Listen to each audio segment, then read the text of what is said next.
You must have heard numerous camping stories, but none is similar to this one. One weekend, Mom and I went camping in North Carolina since we had some free time after a while, and we just wanted to spend it together. Mom is quite a different person.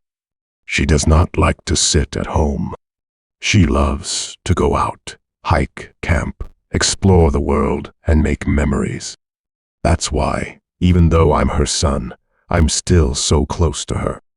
Together, we have explored numerous places, but never realized that North Carolina would become the most terrifying place for us out of all the places we had visited. We reached our spot at noon.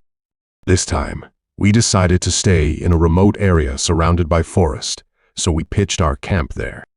Our spot was near the edge of a dense forest, with only the sound of distant birds and the rustling of trees filling the air. It was a cool autumn evening, and the air was thick with moisture, the kind that would bring the fog rolling in later at night.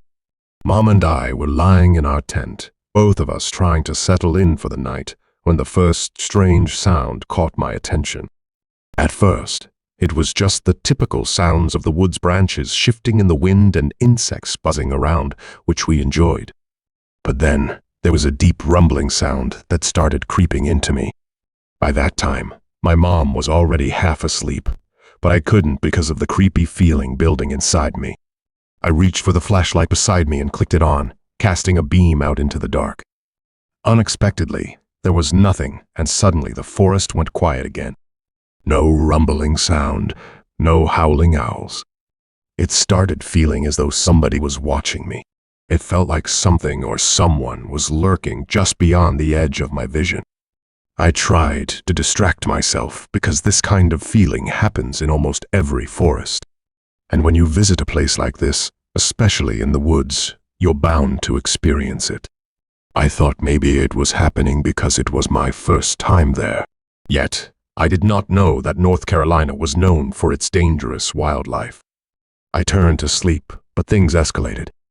I was half dozed off, holding a small teddy that I always kept with me, a gift from my girlfriend during a rough patch. My heartbeat started slowing down as I was about to drift into a deep sleep, but suddenly everything changed when I heard the loudest high-pitched growl. It shook my heart, making it race and jump to my throat. I instantly sat up. The sound was followed by the meek purr of a cat. Its steps were highly audible, as if it was a giant cat.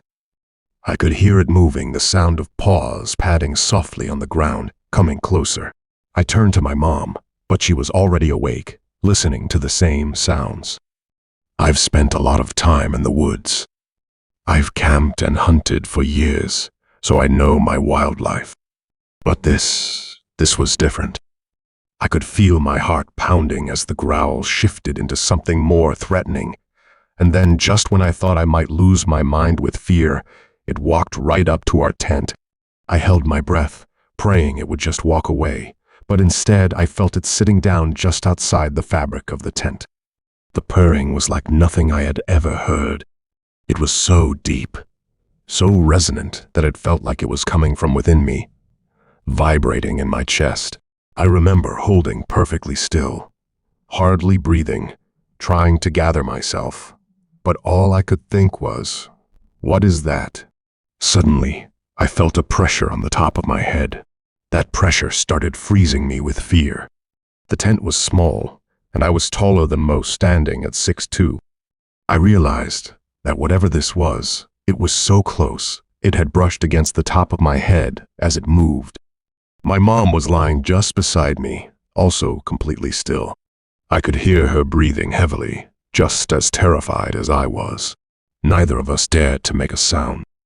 I couldn't see it, but I could hear a massive cat-like creature just outside our tent, purring deeply and pawing at something. It seemed to be large in size as we could see its shadow. It sounded like it was trying to get to the food we'd left on the benches outside. My stomach churned. I didn't have any weapons with me. I never needed them in North Carolina.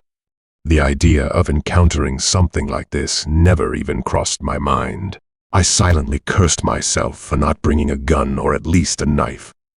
I slowly grabbed the flashlight and flicked it on, hoping for some glimpse of this beast, but shockingly, There was nothing. I was confused. Why was there a shadow, then?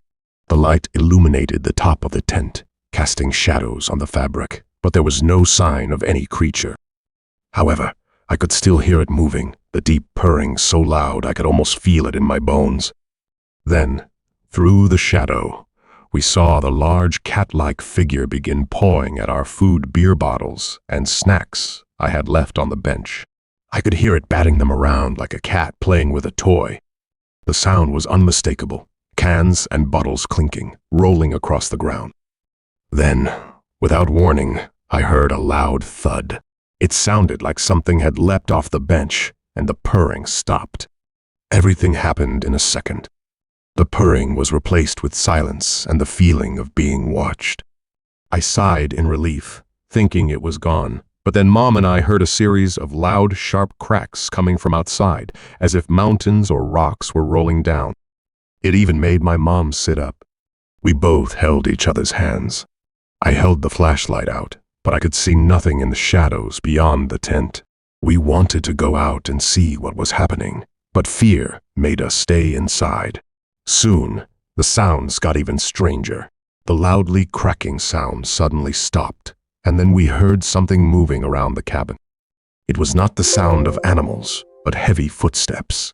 At that moment, there were two sets of sounds, one bipedal, like something walking on two legs, and one quadrupedal, moving rapidly in tandem. The noises circled the cabin, getting closer and closer, but we could see nothing. Nothing physical, no animals. Just the weird sounds of something large moving around us. My mom and I were both listening intently, fear and confusion gripping us, and then it started pounding on the cabin. A bang that shook the walls, like something was slamming into it with all its force. My heart nearly stopped. The first hit came from the side of the cabin, rattling the whole structure. I thought the walls might cave in. The second hit was even louder, like a cannon going off next to us. We were both on edge, too scared to move, but I knew we couldn't stay in there any longer.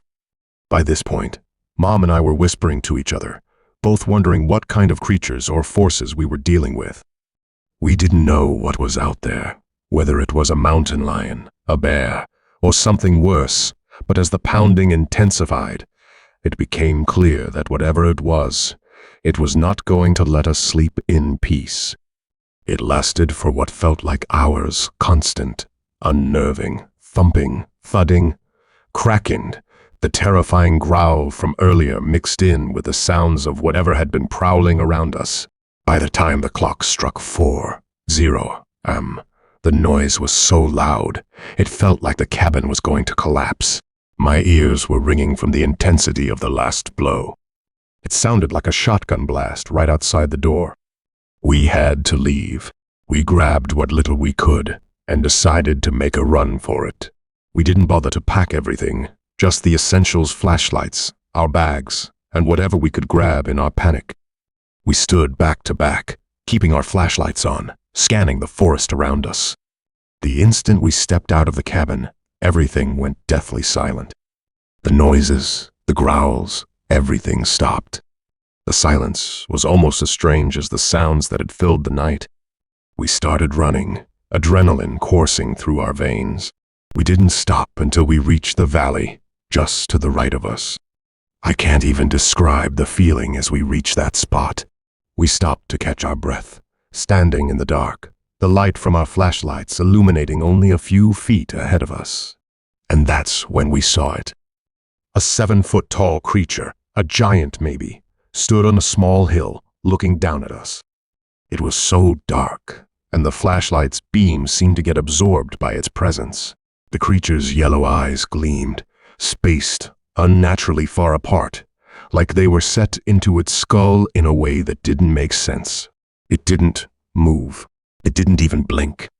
We stared at each other, unable to make a sound. We didn't wait to see what else it might do. We ran the rest of the way out of the woods, terrified beyond belief, not stopping until we hit the road. As we made our way toward the SUV, we crossed a small bridge that went over a creek. Just as we passed the bridge, We saw again those same yellow eyes watching us from the shadows. We shined our flashlights at it, but before we could do anything else, it darted into the woods. We heard a distant owl hooting, and then, from deep in the woods, we heard a low, guttural groan, followed by deep, unintelligible mumblings, almost as though it was trying to speak.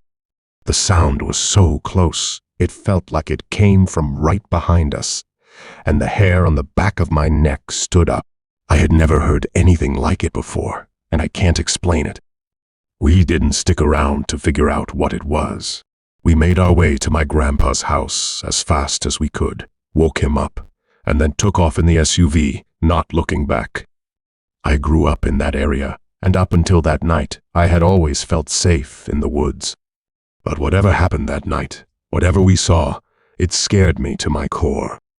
We never returned to that spot in the woods, and I have no intention of going back.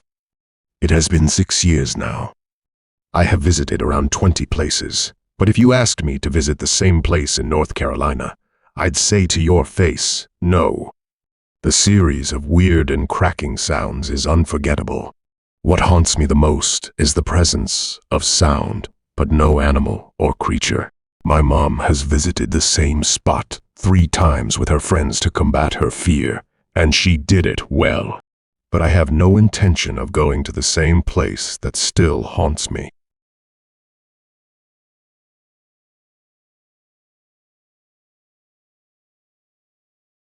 Another month, another camping story. After a hectic weekend at our hoodie venture, my twin brother, James, and I decided to spend a long weekend in a cabin we rented in Green Mountain National Forest, a place we'd heard a lot about on socials and forums. We'd been to this place before, but this time we were looking forward to some solitude. The cabin was situated deep in the woods, far from the main road, surrounded by towering trees, and the quiet felt almost unnatural. I remember the moment we reached the cabin. It was rustic, charming in its own way, with a stone chimney and wooden decks that led to an overgrown backyard. The sun was starting to dip below the horizon, casting a golden glow over the forest. We made a quick stop at the grocery store for food, settled in, and began to unwind. It was peaceful. As the night crept in, I started to feel strange and weird, as if something was corroding me. It was subtle at first, like the feeling of being watched, but I brushed it off, figuring it was just my mind playing tricks on me. The air was thick with the sounds of the forest, chirping crickets, distant owl hoots, the occasional rustle of leaves. James went to sleep first, slumbering on the couch downstairs, while I decided to retire upstairs, thinking I might read a bit before turning in. The upstairs was dim, with the soft glow of the porch lights outside. The room was small, with a single bed in the corner, an old rocking chair near the window, and a heavy quilt draped over the mattress. Everything was fine and still. I tried to read the surroundings as I was free and had no one to talk to. I roamed the room and looked at the windows every few seconds, where the trees seemed to sway in unnatural patterns. That's when I started to feel that someone or something was watching me. At first, I thought it was just my imagination, so I sat down on the couch and pulled the blanket tighter around my shoulders. I tried to focus on my book, but the feeling intensified, creeping over me like cold fingers running down my spine. I was wide awake now, my heart pounding in my chest for no apparent reason. Every rustle outside felt like it was right at the window, too close. I tried to shake it off, telling myself it was just the isolation playing tricks on me, but the weight of it wouldn't let go. Then, out of nowhere, I heard it, a soft and faint whisper. I thought my mind was playing tricks on me. However, it wasn't just a voice. It was right in my ear. It was so close that I could feel the breath. I couldn't make out the words, but it was a soft, almost melodic whisper, like someone was trying to tell me something. My body went rigid, and I froze. It wasn't James. He was downstairs, deep in sleep, as far as I knew. I sat up in bed, heart racing, my mind spinning. I was alone. I turned to the window, my pulse hammering in my throat. The forest outside was still, but something about it felt wrong. The shadows seemed darker than they should have been, the trees bending in ways that defied logic. It felt as though something or someone was out there, just waiting for me to blink so it could slip closer. The whisper came again. This time, I distinctly heard a few words, "Come outside." I didn't move. I couldn't move. My body was locked in place, paralyzed by fear. I kept telling myself it was nothing, that I was being ridiculous. Yet, I couldn't shake the feeling. I tried to calm myself down, saying it's just the wind or my imagination. Yet my instincts were screaming that it was something far worse. Finally, I couldn't take it anymore. I bolted downstairs, shaking with the kind of fear I'd never felt before. James was still asleep on the couch, completely oblivious to whatever was happening upstairs. I woke him. "James, wake up. I feel there is someone near our cabin."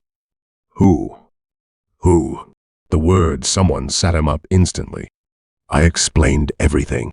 He looked at me like I was crazy, but I could see the worry in his eyes. He was unsettled, though not nearly as much as I was. We didn't talk about it much that night. We just stayed awake, listening to the sounds of the night, the sound of wind, the trees, and the occasional cracking sound. Neither of us could sleep. The next morning, things still felt off. We spent the day hiking around the place, trying to distract ourselves. The landscape was heartwarming. The fog was rolling over the mountains, the pine trees stretching up like silent sentinels. Yet, I could not shake what I experienced the night before. As the days passed, James and I both noticed the same strange occurrences. We'd feel watched at random moments, even during the day when we were out on the deck or sitting by the fire. At night, we would hear what sounded like footsteps moving through the cabin, but neither of us would find the source. We'd catch glimpses of movement, in the corner of our eyes, shadows darting just outside our field of vision. And sometimes, when we woke in the middle of the night, we could hear whispers coming from the walls, too soft to make out, but they're nonetheless. It wasn't until the last night that the horror of the place became clear to us. James and I were sitting on the porch, just talking, when we both heard the same whisper. I looked over at him, and he looked back at me, wide-eyed. "Did you hear that?" he asked. I nodded. It was the same voice, the same soft murmur. It was so faint that it was almost drowned out by the wind, but it was unmistakable. Neither of us wanted to acknowledge it, but that was the breaking point. We hadn't talked much about our experiences up until then, but now it was clear that we were both feeling the same thing, the same overwhelming sense of being watched, the same strange whispers in the dark. It wasn't just me, and it wasn't just James. Whatever was in that cabin, it knew we were there, and it didn't want us to leave. We packed our things in a hurry that night, not even bothering to wait until morning. The cabin was suffocating, the air thick with a presence we couldn't see but could definitely feel. As we drove away, the fog rolled in thick over the mountain roads, swirling around the car like something alive. Neither of us spoke much on the way home. We didn't need to. We both knew the truth. We had just experienced something unexplainable. After a few days at home, we got back to normal. Yet things turned around when, one day, on a Facebook group, we found out that the family that owned the cabins had put them up for sale. They claimed they were moving on, but there was something off about the whole situation. It seemed like they were eager to get rid of the property, and I couldn't help but wonder if they knew something we didn't. Maybe they'd experienced the same thing. Maybe they were just as terrified as we were. To this day, the time we spent at that cabin is memorable. I could not forget what we experienced there. There was nothing in presence, but everything we felt. I'll never know what was truly happening in that cabin, whether it was just the isolation playing tricks on our minds or something much darker at work. But I can't shake the feeling that some things are better left unexplored. I'll never go back to that place. And sometimes, when I'm lying in bed at night, I'll hear a whisper, so soft and so quiet, I can hardly make it out. And it makes me wonder if whatever was there that night is still out there, waiting, watching, just as it watched us. Back in 2019, it was a usual cloudy evening in Houston when my dad and I decided to take a walk to visit my dad's friend's house. We had been staying with him for a few days, while my bestie was away on a business trip. It was a simple errand. At that time, I lived with my friend as we had offices in the same place, and besides, she was my romantic partner. We were both lesbians.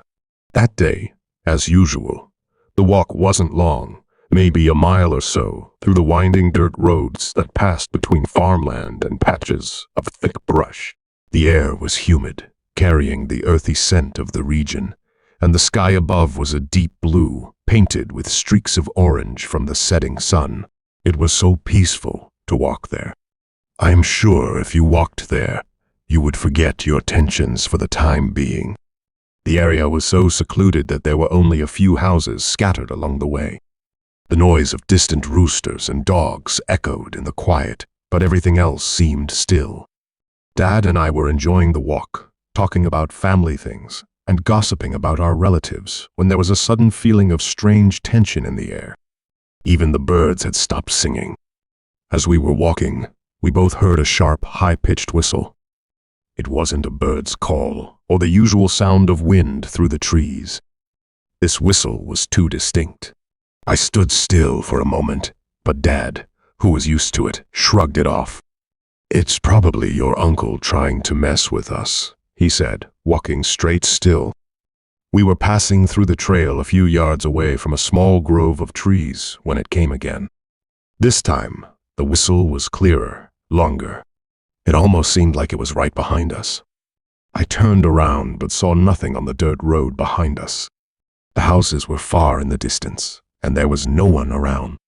I found it weird, but before I could process it, I heard a man's wild scream. It felt as if he was in terrible pain or distress. It came from the direction of the trees, deeper into the brush. The scream sent a chill through me. It was so raw, so visceral, that I stopped walking further, trying to locate where it was coming from. My first thought was that someone might be in trouble, either lost or hurt. Yet, the strange part was that the sound did not echo in a natural way. It was as if it was too loud for the distance it was coming from, and it carried an unnatural tone, almost wrong, like it wasn't entirely human. I looked at my dad, my heart beating fast, but before I could ask him if he'd heard it, the whistle came again. This time, it was even closer. I swear, it was right behind us.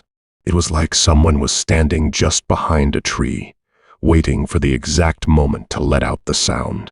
My dad looked at me, and we both realized at the same time that this wasn't some prank, and it certainly wasn't a coincidence. We were not alone. "Let's just keep walking."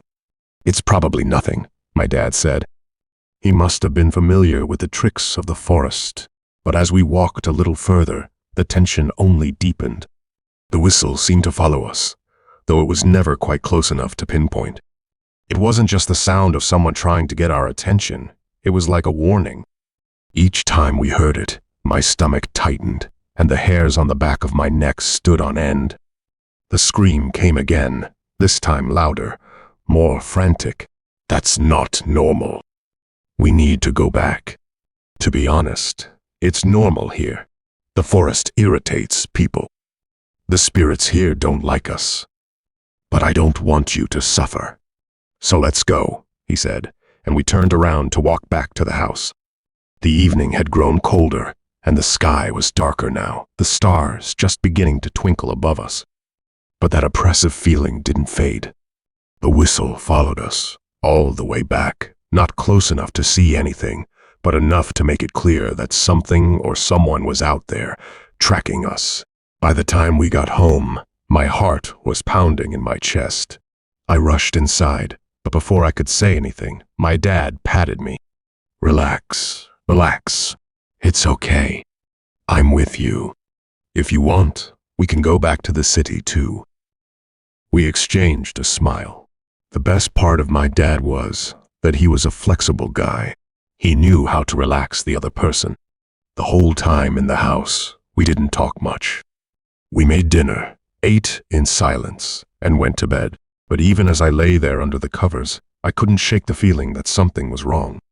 The hairs on my arms still stood on end, and my mind kept replaying the whistle and the scream. I tried to convince myself it was nothing, just my mind playing tricks in the dark. But deep down, I knew it wasn't just my imagination. The next morning, I mentioned the experience to my bestie when she called me. At first, she laughed it off, thinking it was just some local folklore or a strange animal. But as I described the feeling of being followed, the sense that something watched us, her laughter faded. She said, "It's probably just the local superstitions. You know how they talk about the spirits living there in abandoned homes."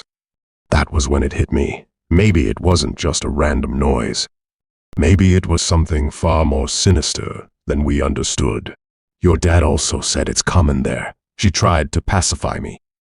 I spent the next couple of days looking up local legends and stories, trying to make sense of what happened. That was when I stumbled upon similar experiences of other people in the region. Many reported seeing strange creatures in the forests. Some of them spoke of creatures similar to the Hulk or a mermaid that were insanely horrible. The reports mentioned distressing cries that sounded like women in pain, similar to what I heard. As I read through these reports, a knot tightened in my stomach. I had no idea if it was all true or just a local myth, but the more I read, the more I realized there was no logical explanation for the sounds we had heard. Yet, that wasn't the only thing that had been happening. For the next few weeks, Dad and I continued to see strange lights in the sky. They weren't the usual stars or planes you might expect in Houston. These lights were different. They appeared out of nowhere, hanging in the sky for several minutes before vanishing into thin air. Some locals talked about spirits who could transform into birds and control the winds. According to the old stories, they could summon strange lights and manipulate the air around them. After everything that happened, the whistling, the screaming, the strange lights, we never really talked about it. For Dad, everything was usual, and for me, everything was strange, so there was no room for discussion. To this day, I don't know what exactly we encountered in those woods. I don't know if it was a creature, some sort of supernatural entity, or something else entirely. Sometimes, I wonder if we were meant to hear it, meant to see it, and I'm not sure I want to know what it was. Know what kind of camping and hiking stories you have collected, but mine will make you skip your breath. After all, something hugely horrible could frighten you because I grew up in forests.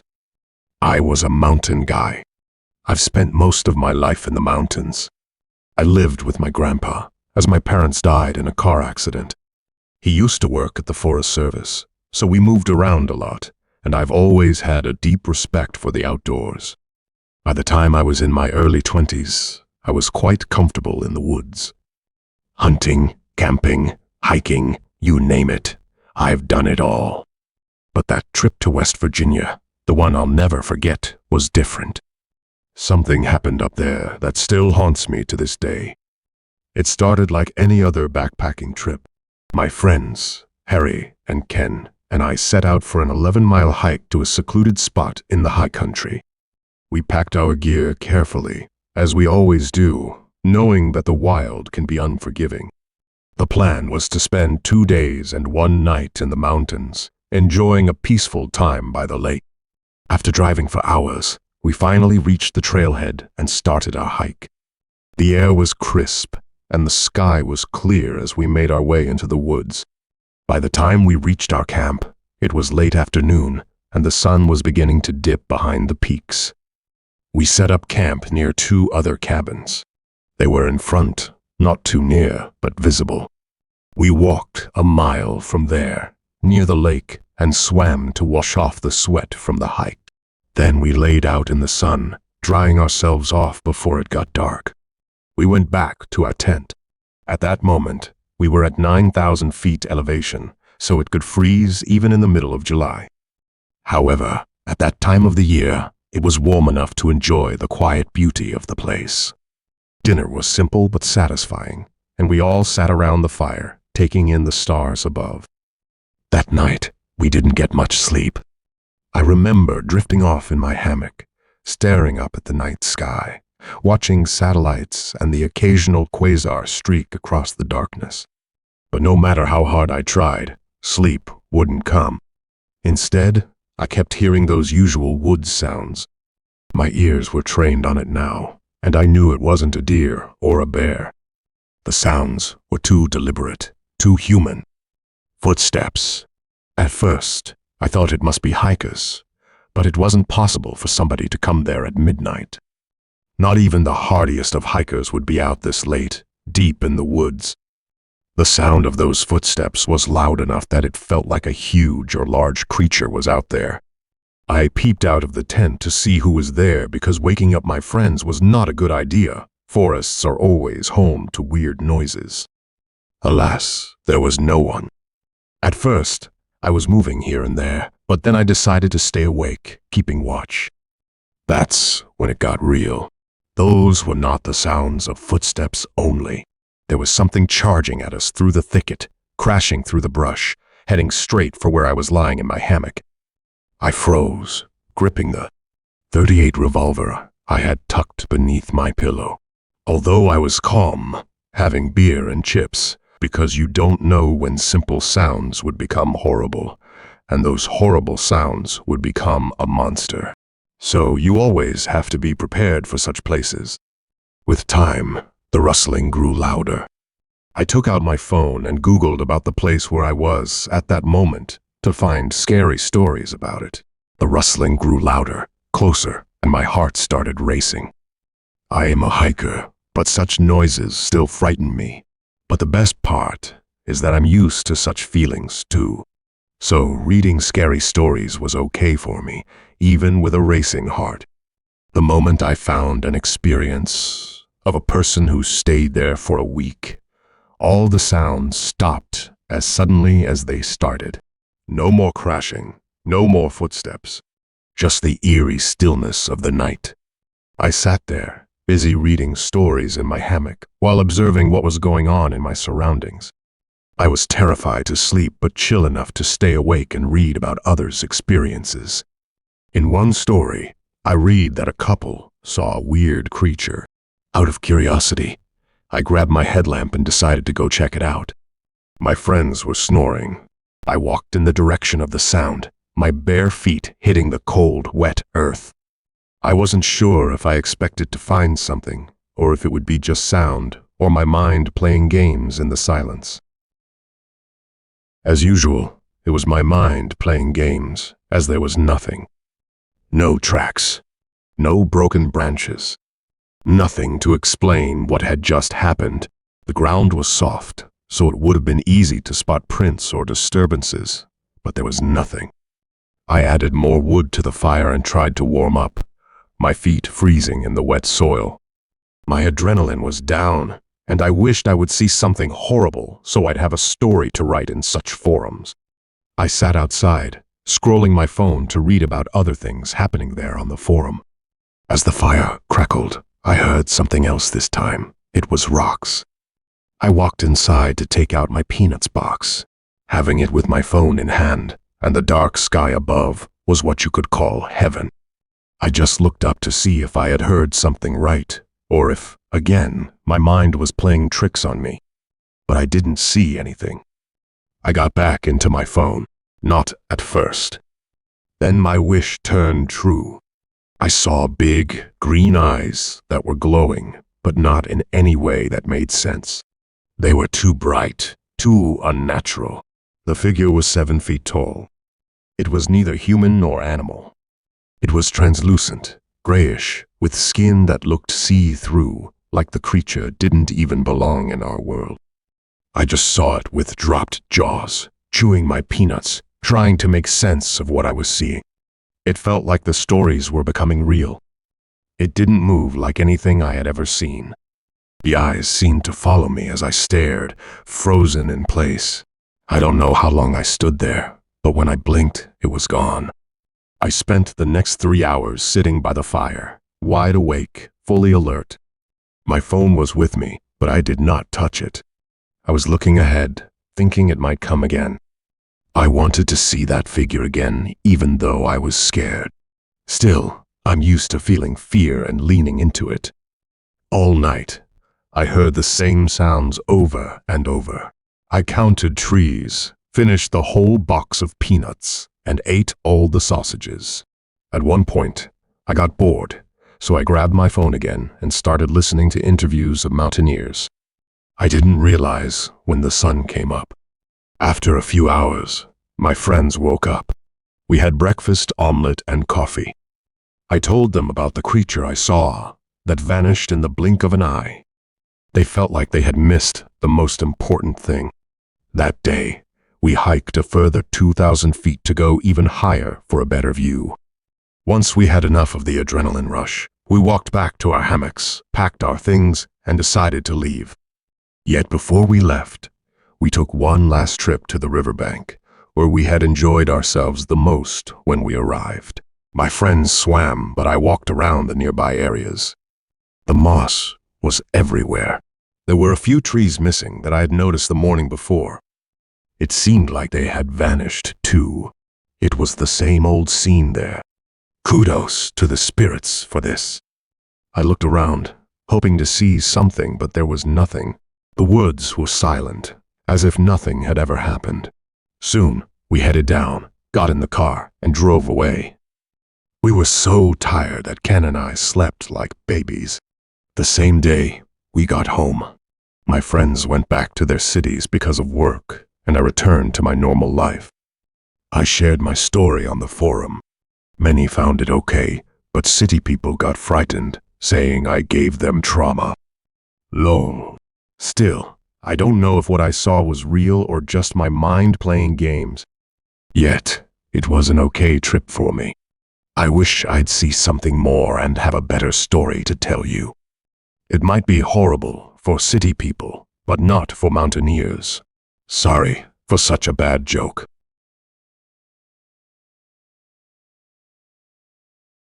My days in the deep woods are always superstitious. I hear a lot of things, but the stay in Maryland forests was horrible. For years, I have been going hiking. I've spent more nights in the woods than I can count, hunting and camping in every corner of Vermont, Maine, and New Hampshire. Forests, for me, are peaceful places, even though you hear a lot of noise there. Those noises are not usual sounds, but weird ones that can corrode you or make you afraid. They make you feel like the woods hold secrets, things that don't reveal themselves unless you're unlucky enough to be in the wrong place at the wrong time. That trip in Maryland was the kind of experience you can't shake, no matter how hard you try to forget it. I went on a weekend trip with my 3 friends. This time, we decided to explore a more remote area deep in the heart of the woods. We were well prepared: gear, food, water, everything we might need. We set up camp on the edge of a dense thicket near an old creek bed that we knew had been a popular spot for deer. The kind of spot where you could hear nothing but the wind, the rustling of leaves, and the occasional snap of a branch underfoot. It's that kind of stillness that makes the slightest sound feel amplified. The day passed like any other, hunting in the early hours, and then spending the afternoon lounging around the camp, talking and relaxing. By the time the sun dipped below the horizon, we had a fire going, and the air had that cool, crisp bite to it. We sat around the fire, enjoying the quiet, the crackling wood, and the warmth.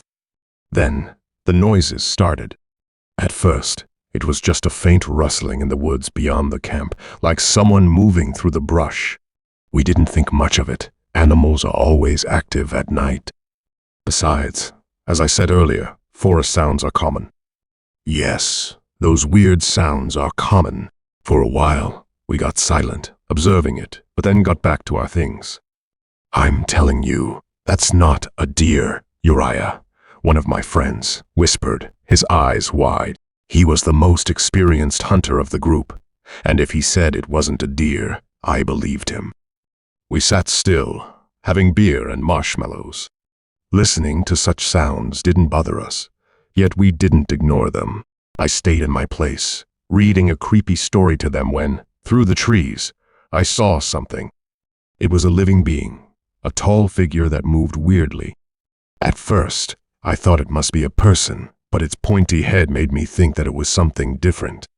Yet, I looked at my friends again, who were staring at me, waiting for me to continue the story. I got busy with the story again, but my brain stayed stuck on the figure I'd seen. After a while, Uriah and Ben turned around too. They turned to me and said, "Do you see that?" "Yeah, a minute ago, but I thought my mind was playing with me." "Stupid," Uriah muttered. We all started looking there for a long time, without uttering a word. The figure was there. After looking for a long time, we realized it was something between a human and an animal. It kept dawdling, stepping through the trees with those strange, jerky movements. It was hard to make out much in the darkness, but we could all see the legs long and unnaturally thin, stepping in a way that didn't match anything we knew about the creatures that roamed Rose Woods. "We need to check it out," Uriah said. He was all excited to experience something new. I was curious too, but not curious enough to go there. He stood up, checking his pockets for his gun and knife. But as soon as we started to move, the sound of the footsteps stopped, dead silent. Yet, we kept moving. We had goosebumps, but we followed. Challenging fear is our hobby. With steady steps, we reached the spot with headlights on and a gun loaded. Yet, there was nothing. We turned here and there, left and right, north and south, but didn't find anything. "Shit," Ben said. "No, go back," I announced, and we turned back to the camp, still on edge. We walked backward quietly. None of us said a word. Once we reached the camp, we sat around the fire, pretending like everything was normal, but the unease lingered, a heavy weight on our shoulders. I took out pasta and a saucepan to make some food for us, because we couldn't sleep, and food was a must. While cooking on the fire, we heard a single voice calling out in the distance. It wasn't loud, but it was clear enough to send a chill down my spine. Ben and Uriah sat straight. "Did you hear that?" I asked, glancing at Ben. He nodded slowly. "Yeah, but there's no one out there." "Could be a hunter," I suggested. Thankfully, the pasta cooked. I went inside to get bowls, realizing the sound continued. It was a man's voice, though it was hard to tell if it was shouting or calling out for help. I poured pasta into every bowl, handed them out, and sat in my place, listening to the sound carefully, trying to understand what was happening. Once we were done with the pasta, Ben was now in the mood for exploration. "Let's find who it is," he said. We all stood with loaded guns and knives, walking into the woods again. The path leading away from the camp wasn't too far off. The deeper we went, the stranger it felt. The trees closed in around us, casting long shadows in the moonlight, and the air grew thick with that humid, suffocating scent of the woods. We walked for maybe 20 minutes, following the voice, though it sounded further away with each step. I kept glancing over my shoulder, half expecting someone to be following us. Suddenly, we saw a guy standing on the edge of the road, just barely visible in the low light, like a figure that had been plucked out of thin air. At first, I thought it was another camper or a hiker, but when we got closer, I realized how wrong I was. This man was out of place. He was dressed in a thin, long-sleeve shirt, tattered jeans, and worn-out boots. He had no flashlight in hand or any bag. He was just standing there, staring at us. "What the hell?" Ben muttered under his breath. "Hey." We called out to him together, but he didn't respond. He just stood there, his eyes wide open but blank. He didn't move, didn't blink. I remember wondering how long he had been standing there, watching us without a single word. His skin looked pale in the moonlight, almost sickly, and his face was expressionless. There was something unsettling about the way he stood rigid, as though he had been waiting for us all this time. I don't know what came over me, but I started walking toward him, my legs heavy with every step. The closer I got, the more I felt like I shouldn't be doing this. Something told me to turn around, to go back, but I couldn't. Something kept pulling me forward. Just as I reached out, a low whisper broke the silence, the voice I'd heard earlier, now closer than ever. Go. Go back. I stopped dead in my tracks, my heart thundering in my chest. When I looked back at the man, his eyes were still locked on me. He had cold, unblinking eyes. He didn't move, didn't speak. We didn't need another word. I could see it in the others' faces. Whatever was happening wasn't right. We turned and fled back to camp, not looking back until we reached the safety of the firelight. "He's an idiot," Ben started the conversation. "True that," I said. While gossiping about him, we reached our camp and had some food again because we couldn't sleep. We were frightened too. We talked the whole night, making fun of all the noises, not realizing when the sun came up. After 6 a.m., we packed our things and drove home. Ben and Uriah went back to their cities, and I went back to Houston. Things got normal, but discussions about that trip never faded. We told our friends about that creepy guy. They all found him dumb. City people found us brave, and we found them cowards. To this day, I don't know what we encountered that night in the woods. We didn't know if he was actually there, or if we were just imagining things because of being intoxicated with beer. But I do know this. There are things in the woods that seem creepy, but once you get used to them, all is fine for you.